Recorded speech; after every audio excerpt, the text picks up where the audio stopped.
JP Nadda पर हुए हमले के बाद बंगाल से दिल्ली तक सियासत गर्मा गई है। पश्चिम बंगाल के राज्यपाल ने ममता बनर्जी को जमकर फटकार लगाई है। गवर्नर जगदीप धनखड़ ने दो टूक कहा कि ममता बनर्जी आग से न खेलें।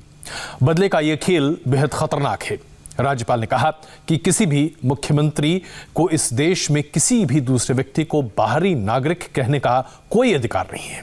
कल जब बीजेपी के अध्यक्ष जेपी नड्डा पर हमला हुआ था तो वो बहुत ही शॉकिंग है, बहुत ही शर्मनाक है। कैलाश विजयवर्गीय भारतीय जनता पार्टी के महासचिव और इस वक्त बंगाल की पूरी कमान एक तरह से अपने हाथ में संभाले इस वक्त हमारे साथ मौजूद हैं। इंडिया टीवी पर कैलाश जी आपका बहुत स्वागत है। धन्यवाद। कैलाश जी, आपकी चोट कैसी है? हाथ कैसा है? बताया जा रहा है आपको बहुत जबरदस्त चोट लगी है, लिगामेंट फ्रैक्चर हो गया है।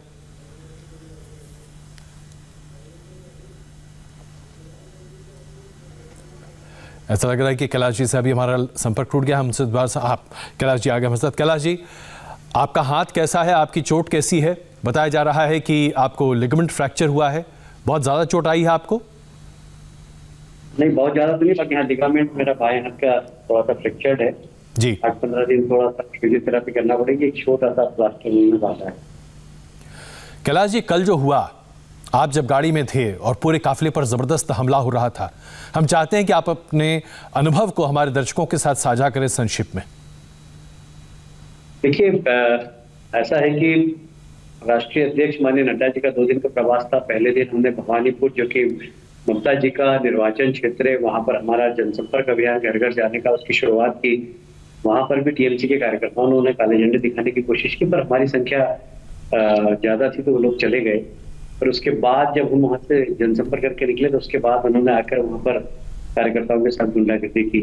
दूसरे दिन हमें डायमंड हार्बर जाना था, जो कि ममता जी के भतीजे अभिषेक जी का निर्वाचन क्षेत्र है। वहां पर जो मछुआरा समाज है, अभी पिछले दिनों जब तूफान आया था तो काफी लोगों के मकान टूट गए थे। देश के प्रधानमंत्री जी ने वहां दौरा किया था, वहां पर ममता जी को भी अपने हेलीकॉप्टर में लेकर सब कुछ घुमाया था और तत्काल 1000 करोड़ रुपए दिया था। उसके बाद 1200 करोड़ रुपया और भिजवाया, पर वहां के मछुआरों को वह राशि नहीं मिल पाई थी जिनका कि मकान टूट गया था। तो हम राष्ट्रीय अध्यक्ष जी को वहां ले जा रहे थे, हमारा कार्यक्रम बना था, पर एक दिन पहले ही शाम को हमें सूचना मिली कि अभिषेक जी के 2 दाएं बाएं हाथ हैं। एक है शौकत मोला, जो कि वहां के विधायक है, एक है मिस्टर जहांगीर, जो कि उनके बड़े खास है। तो वो लोग 10-10 हजार लोगों का भोजन बना रहे हैं और बसें लगाकर लोगों को बुलवा रहे हैं, क्योंकि वो डायमंड हार्बर जाने का एक ही मार्ग है, कुछ भी रास्ता था नहीं। तो हमने एक दिन पहले ही होम सेक्रेटरी पश्चिम बंगाल, गवर्नर साहब, लोकल एडमिनिस्ट्रेशन और केंद्रीय गृह सचिव की ईमेल कर दिया था कि इस प्रकार संभावना है वहां पर लॉ एंड ऑर्डर शायद बिगड़ सकता है। तो हमें सूचना मिली कि आप चिंता मत करिए, राष्ट्रीय अध्यक्ष हमारी भी जवाबदारी है जी। पर पुलिस अधिकारी आए वहां पर, एक पायलट करके वहां ले गए। जाने के बाद हमने देखा कि हजारों की संख्या में लोग खड़े हुए, टीएमसी के झंडे लेकर खड़े हुए। दूर से हमने देखा और हमारे साथ आगे जो मोटरसाइकिल पे कार्यकर्ता जा रहे थे उन्हें पहले पटक के मारा। फिर हम लोग पहुंचे जब तक तो एकदम पत्थर की बरसात कर दी। नड्डा जी की गाड़ी में चूंकि बुलेट प्रूफ थी तो उनकी गाड़ी में तो कुछ हुआ, पर उनके जस्ट पीछे मेरी गाड़ी थी। मेरी गाड़ी का एक भी कांच सबूत नहीं रहा और बहुत बड़े बड़े पत्थर उन्होंने मारे। हमारी जो सिक्योरिटी थी उन लोगों ने हमें क्या नहीं, कुछ पता नहीं कल क्या होता। शर्मनाक बात है कि पुलिस खड़ी थी जी। इसके 5 दिन पहले का मैं आपको चित्र बताता हूँ। सिलीगुड़ी में हमने युवा मोर्चे के कार्यकर्ताओं के साथ सरकार की भ्रष्टाचार अराजकता के खिलाफ हम लोग प्रदर्शन किया था। वहां पुलिस ने टीयर गैस का उपयोग किया, कैंचार्ज किया, वाटर कैनिंग की, पेलेट गन चलाई, ये सब काम किया। मतलब एक राजनीतिक कार्यकर्ता को राजनीतिक कार्यक्रम के लिए आप रोकने के लिए इन सारी चीजों का उपयोग करते हैं और गुंडे अगर राजनीतिक कार्यकर्ता पर हमला करते हैं तो पुलिस खड़ी रहती है वहां पर। इसका मतलब है कि कहीं ना कहीं शासन और प्रशासन का उनको संरक्षण है। दुर्भाग्य की बात। उसके बाद सबसे बड़ी बात ये कि पुलिस का ट्वीट देखिए आप, बहुत ही शर्मनाक है, सबसे आपत्तिजनक है जो कि पुलिस ट्वीट करती है। ये ट्वीट पुलिस का आप देखिए, मैं पढ़ के सुनाता हूँ। Shri JP Nadda, national president BJP, reached safely at the venue Diamond Harbour, South 24 Parganas. Nothing happened to his convoy. Few bystanders and Devipur Falta PS Diamond Harbour PD suddenly throw stone towards the vehicle trailing long behind his convoy, मतलब इनके कन्वाय के पीछे बहुत सारे गाड़ियों के ऊपर पथराव किया गया। मुझे समझ में नहीं आता, आप टीवी पे दिखा रहे हैं अभी जी, आगे नड्डा जी की गाड़ी उसकी, बिल्कुल ये आप तस्वीरें देख रहे हैं। ये जवाबदार ट्वीट करती है। जी। पुलिस कितनी ये जवाबदार है ये इससे बहुत साफ दिखाई देता है। मैं समझता हूँ बहुत शर्मनाक है पुलिस का। कैलाश जी, हम पुलिस की भूमिका पर चर्चा विस्तृत करेंगे क्योंकि जाहिर सी बात है पश्चिम बंगाल की पुलिस पर कई सवाल हैं। एक सवाल मैं कैलाश जी आपसे पूछना चाहता हूं जो कि स्थानीय विधायक की तरफ से बार बार उठाया जा रहा है। कहा जा रहा है कि कांग्रेस से एक नेता भारतीय जनता पार्टी में शामिल हुए हैं, राहुल सिंह, उन्होंने आपत्तिजनक इशारे किए थे। भीड़ जो वहां पर थी वो नियंत्रित थी, लेकिन राहुल सिंह के आपत्तिजनक इशारे और उनकी बातचीत की वजह से भीड़ आक्रामक हुई। क्या ऐसा हुआ था कैलाश जी? मेरा ख्याल है कि राहुल सिंह नाम का तो कोई व्यक्ति है नहीं, पता नहीं कौन है, और ना किसी ने कोई आपत्तिजनक वहां पर। देखिए सब चीज के टीवी फुटेज हैं, आप देख रहे हैं, आप दिखा रहे हैं। जो ये कह रहे हैं उनके पास कोई टीवी फुटेज है क्या? बताएं जरा, उनके पास कोई वीडियो फुटेज है क्या इस प्रकार के? जी बताएं। खाली आप गलत बयानबाजी करके लोगों को गुमराह करें, ये ठीक नहीं है। ये तो बहुत अच्छी बात है कि आप जैसे जागरूक पत्रकार, आपके जैसे जिन्होंने सारी उसको विजुअल किया है और लोग दिखा रहे हैं, इससे उनका चेहरा बेनकाब हो रहा है। अब देख लीजिए झंडे हैं टीएमसी के, जी। ये देखिए वहां मोटरसाइकिल वालों को मार रहे हैं, उसको पटक के मारा। जिस व्यक्ति का जिसको मारा है पटक के, उसका नाम दीपक है जी। ये बहुत सीरियस है। डॉक्टर ने कहा है कि ये शायद बचेगा नहीं। कल रात को मैं इससे मिलकर आया और डॉक्टर से भी बात की, ये पीले शर्ट वाला की हालत बहुत खराब। जी। तो कुल मिलाकर जो वहां पर गुंडागिर्दी हुई पुलिस के सामने और पुलिस मुख दर्शक बन के खड़ी रही, मुझे लगता है कि पुलिस के संरक्षण में इन सब असामाजिक तत्वों ने ये घटना को अंजाम दिया। कैलाश जी, आपकी तरफ से ये बात सामने निकल कर आ रही, खास करके स्थानीय भारतीय जनता पार्टी के नेताओं की तरफ से, कि 125 से 165 मोटरसाइकिल्स थी जिसमें से आधी से ज़्यादा अभी भी गायब हैं। बहुत सारे लोग हैं जिनके बारे में पता नहीं चल पा रहा है कि वो कहाँ है। तो क्या ये माना जाए कि जिस तरह से हिंसा हुई वो सुनियोजित थी, प्लान्ड थी और पूरे तरीके से क्षति पहुंचाने के लिए थी? देखिए इसकी सूचना हमने पहले एक दिन पहले दे दी थी जी, और ईमेल किया गृह सचिव,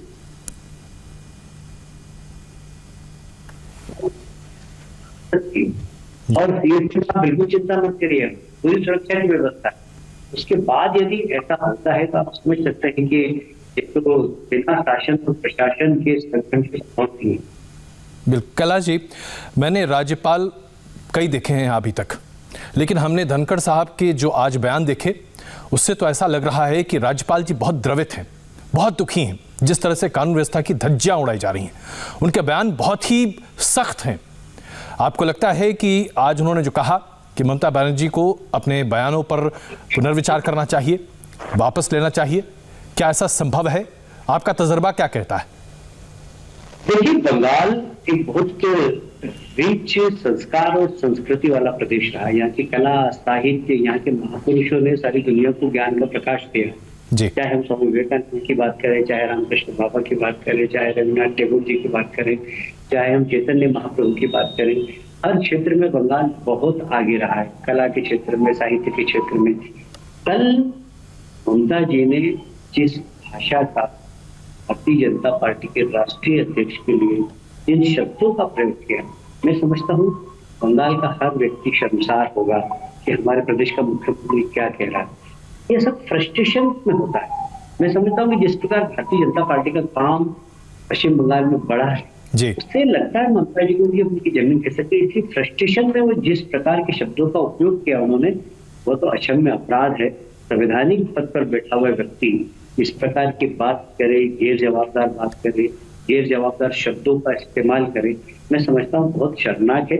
और ममता जी को इसके बारे में पुनर्विचार करना चाहिए। हम जानते कि ना वो माफी मांग सकती, ना अपनी गलती का एहसास कर सकती, क्योंकि उनको एक सत्ता का अहंकार है और अहंकारी व्यक्ति कभी भी अपनी गलती स्वीकार नहीं कर सकता। फिर भी डेमोक्रेसी में मैं समझता हूँ कि अगर आप 2 कदम आगे बढ़ते तो 1 कदम पीछे भी हटने की इच्छा शक्ति होना चाहिए, तभी प्रजातंत्र सफल हो सकता है। ममता जी से हम अपेक्षा करते हैं। गवर्नर साहब का सुझाव अपनी जगह ठीक है। कैलाश जी, कल जो जनसभा को ममता बनर्जी संबोधित कर रही थीं, उसमें रविंद्रनाथ टैगोर के जिस जगह पर पैदा होने की बात थी उसे विश्व भारती के तौर पर कहा गया, और ये भारतीय जनता पार्टी के एक आईटी हैंडल से बातें सामने आ रही थी, ऐसा उनका आरोप था। और उसके बाद उन्होंने कहा कि जो लोग बंगाल की संस्कृति नहीं जानते वो बाहरी हैं। क्या इस तरह की शब्दावली का इस्तेमाल ममता बनर्जी को करना चाहिए? और क्या रविंद्रनाथ टैगोर की जन्मस्थल को लेकर क्या कोई गलत ट्वीट हुआ था? देखिए, आप यदि जबरदस्ती किसी एकाध व्यक्ति के ट्वीट को लेकर पूरी पार्टी के ऊपर कोई बड़ा आरोप मढ़े, ये तो उचित बात नहीं है, पहली बात। दूसरी बात ये कि किसी के जन्म से उसके प्रति श्रद्धा तो कम नहीं हो रही है। जी, मेरा जन्म स्थान यदि इंदौर है और कोई लिखते कि मैं कलकत्ता में पैदा हुआ, उससे क्या फर्क पड़ता है? इससे भी मेरे प्रति उसका विश्वास कम हो जाएगा, मेरे प्रति कोई श्रद्धा कम हो जाएगी। बात ये नहीं है, बात इधर उधर की नहीं करना चाहिए, बात वास्तविक करना चाहिए कि क्या हो रहा है बंगाल में, लॉ एंड ऑर्डर है क्या। एक जवाबदार मुख्यमंत्री की हैसियत से ममता जी काम कर रही है क्या? जनता तक जो राशि केंद्र सरकार भेज रही वो पहुंच रही है क्या? आज मुख्यमंत्री जी, प्रधानमंत्री जी चावल भिजवा रहे हैं, मुख्यमंत्री जी वो जनता तक पहुंचा पा रही है क्या? आज गांव गांव में चाल चोर सरकार, चाल चोर सरकार, मतलब चावल चोर सरकार बोल रहे हैं ममता जी की सरकार को। क्यों बोल रहे हैं?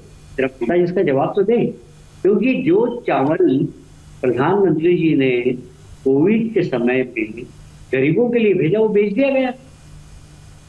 बिल्कुल कैलाश जी, ये परिस्थिति है वहां पर, तो जनता का आक्रोश है उनके। कैलाश जी, आज समझ नहीं पा रही ममता जी। बिल्कुल, राज्यपाल जी ने भी आज कहा कि ममता बनर्जी आग से न खेलें। उन्होंने इस संदर्भ में अपनी बात को कहा कि किसी भी व्यक्ति को जो हिंदुस्तान का नागरिक है पूरा अधिकार है कि देश के किसी भी कोने में जाकर अपनी राजनीतिक महत्वाकांक्षा को आगे बढ़ाए और अपनी राजनीतिक पार्टी के कार्यकाल को आगे बढ़ाए, और उसके लिए सब कुछ किया जा सकता है।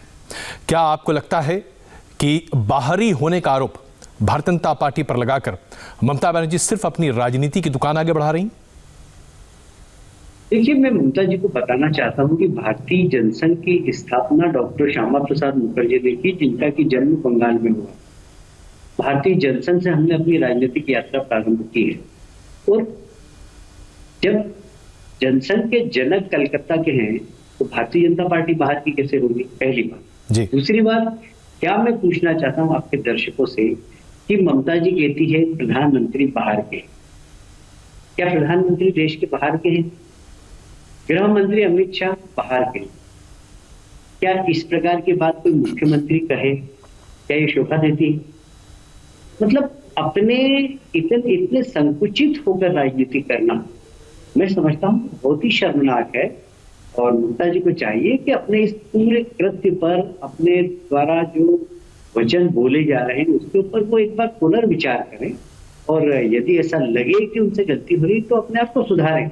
ये तो जनता सुधार देगी आने वाले चुनाव। बिल्कुल। एक आखिरी सवाल कैलाश जी, ममता बनर्जी ने अपनी रैली में कहा कि चाहे विद्यासागर जी की बात हो, चाहे टैगोर साहब की बात हो, चाहे तमाम बंगाल के जाने माने प्रतिष्ठित उन लोगों की बात हो जो सेकुलर चीज़ों में विश्वास करते हैं, यहाँ तक कि नेताजी सुभाष चंद्र बोस, इन लोगों के बारे में भारतीय जनता पार्टी चर्चा नहीं करती।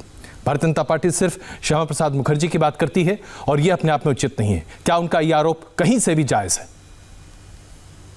देखिए, देश के प्रधानमंत्री नरेंद्र मोदी जी लंबे समय तक रामकृष्ण आश्रम में उन्होंने अपना एकांत जीवन जिया है।